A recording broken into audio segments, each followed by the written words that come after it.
જેવા માતા પિતા મેલીને, આ પ્રભુ જેવા માતા પિતા મેલીને એક પથરા પૂજવા જાય, આ વાંક કોનો કહેવાય? આમ માત પિતા એ જ ભગવાન છે મારા વાલા. કોઈની નિંદા નથી, પણ જેમ સેમ આયા છે એટલે કહેવાના ને બીજી વાર બોલાવો તો ભલે, ના બોલાવો તો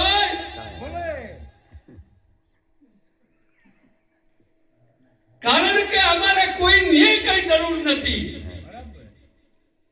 બોલાવો તો ભલે, બોલાવો તો માથા પર, અને ના બોલાવો તો ઈ કેવું નહીં.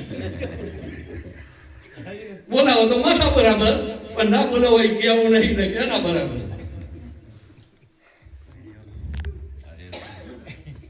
હા, આવો મનુષ્ય દેહ મળ્યો છે મારા વાલા.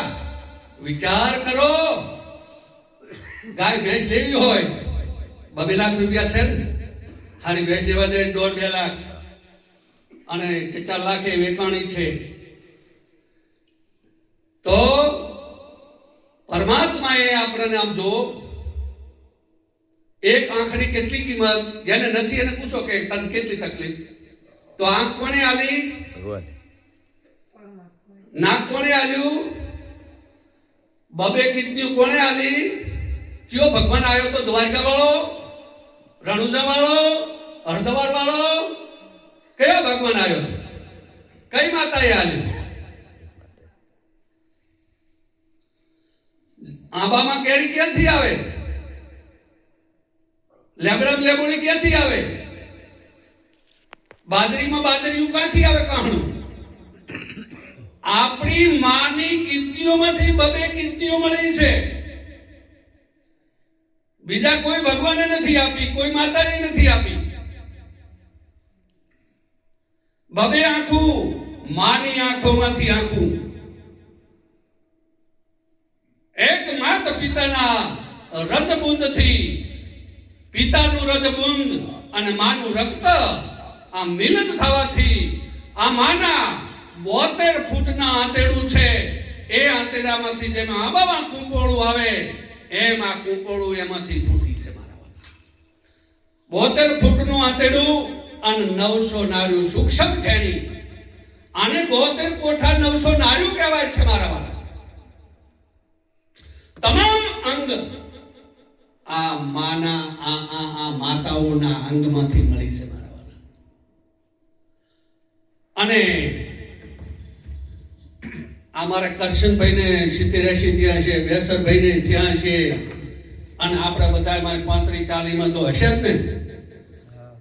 પૂછો જો તમને તમારા બહેને કોઈ એમ કીધું કે ચાંદ જોતો? બેસરભાઈ, તમારા ઘરવાળી એમ કીધું કે ચાંદ જોતો? તો આ ન્યાય છે? તમે કોઈ ચા જીતી અને ઓલી એમ કે તમે ચા જ્યાતા, એમ કે તમે ચા જ્યાતા, અને આદમી બોલે કે ચા જીતી. આ ન્યાય છે? અને તમારે કોઈ દી એમ કીધું કે લે તમારે કોઈ શેળું રાંધવું, ગાય દોઈ હોય, ગુગાનું ડોલ જોતું હોય તો એમ કે લે, એમ કે, અને તમે લે, અને એના કઈ લેવો તો લાય, લે લાય, લે લાય. અરે લાવો ને, લાવો, ભાષા સુધારો. કોઈ વસ્તુ પોતાની પત્ની માથે લેવી હોય ને એમની જોડે, તમે ક્યાં ગયા હતા એવું બોલો, અને લેવું હોય તો કે લાવો અને લ્યો. આ મનુષ્યનો એક લાવો છે મારા વાલા. અને એને બાયડી ના માનતા, અને બાયડી માનશો એનો અવતાર એને છે. એ તમારી લક્ષ્મી છે. અને તમે તીરથ વર્ત તો કરતો હશો, બેનું કરતી થશો, કોઈ દશા માનો, કોઈ ઘર માનો.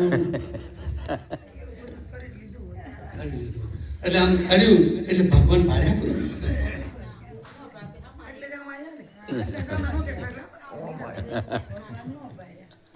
ભગવાન ના ભાઈ મળ્યા નહીં.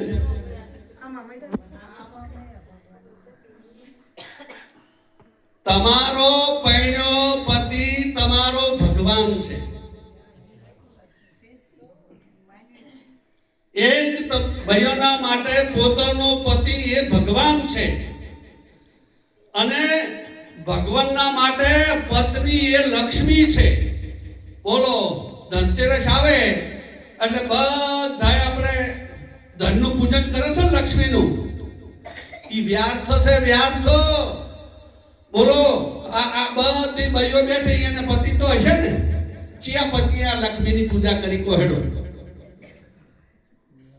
આ હાચી લક્ષ્મી છે, પૂજન એ કરવાનું છે અને એના માટે પોતાના પતિનું પૂજન છે મારા વાલા. આના સુધી ભલે તમારા કર્મ હોય એટલે કરજો, પણ બધું વ્યર્થ છે. આદ મૂળ પાયો છે. પણ હવે આમાં થઈ ગયું કેવું, મહેરબાની કરજો, બહુ આ સહન કરજો અને કદાચ નહીં કરો તમે સવારે જતા રહેશે.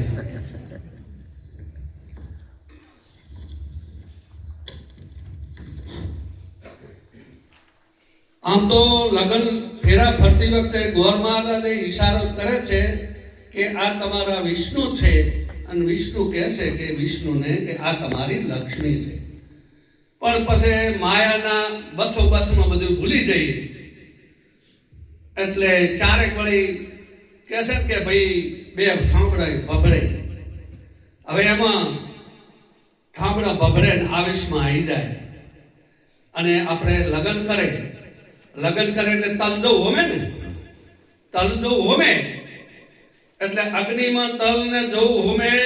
ગોર મહારાજ શબ્દ બોલે, અગ્નિ દેવાય સ્વાહા, પવન દેવાય સ્વાહા, વરુણ દેવાય સ્વાહા, પિતૃ દેવાય સ્વાહા.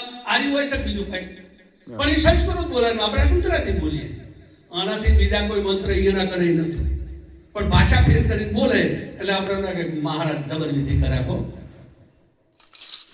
હવે જો આ મંત્ર અગ્નિમાં તલને જવું હોમવાથી શબ્દ પાકા થઈ જાય અને દીકરીના બાપના ઘરે એકોળ ખાટમાં રહેતી હોય અને હારે જાય, ભલે ઝૂંપડું જ હોય, કોકની મજૂરી કરીને ઘર ચલાવે, પણ તો એ દીકરી 80 વર્ષ જીવે, 100 વર્ષ જીવે, એ એના પતિનો સાથ છોડતી નથી. આ શું? સૂર્યની સાક્ષીએ, સમાજની સાક્ષીએ, બ્રહ્મદેવની સાક્ષીએ આ તલદો હોમ્યા છે.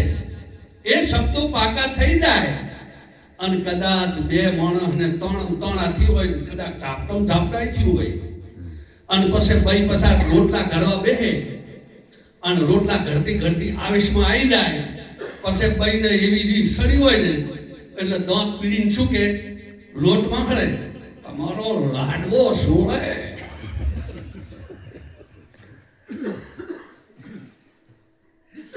તમારો લાકડો નાખે, તમને કળાતરો આડો ના ઉઠ્યો. એને કે તો બરોબર, અરે આ હગઈ કરવા વાળાને આડો હાપે ના ઉતર્યો, તે આ મારે પનારે પડ્યો. હવે આવા મંત્રો, પેલા મંત્રો ભણ્યા 80 વર્ષનો હંગાત થયો, એ છૂટાછેડા ના થાય અને આવા મંત્રો ભણીને રોટલો ઘરે અને એ રોટલો અગ્નિમાં પાકો થાય, એ ખાય એની દશા શું થાય વાલા?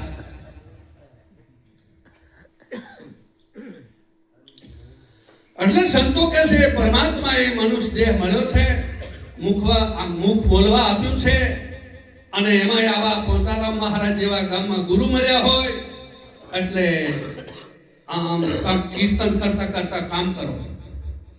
ચા મૂકો તો કોઈ બી કીર્તન, ખેડૂત કદાચ ખેતીમાં કામ કરવા જો ડામા વાળતા એક કીર્તન. અમારે આ ગાયા ભેંસા વાળા સારતા જો કેવું શીખી ગયા. આ એ ભેંસું સારતા એ કઈ ને અમારે તો કેવું હોય, અમે કરેલું છે. જેમ કે અમે હું જેઠા બકરો સારેલો એટલે અમે રાગમાં આવી જાય એટલે શું કામ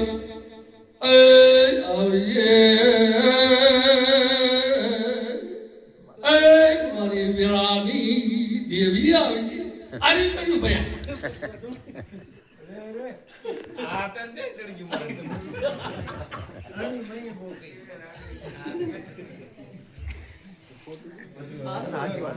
એટલે આવું છે ખૂબ ખૂબ ધ્યાન રાખજો એટલે આપણે આમ તો વેળા થઈ રહી છે બાપુને કે ભજન બોલી નાખું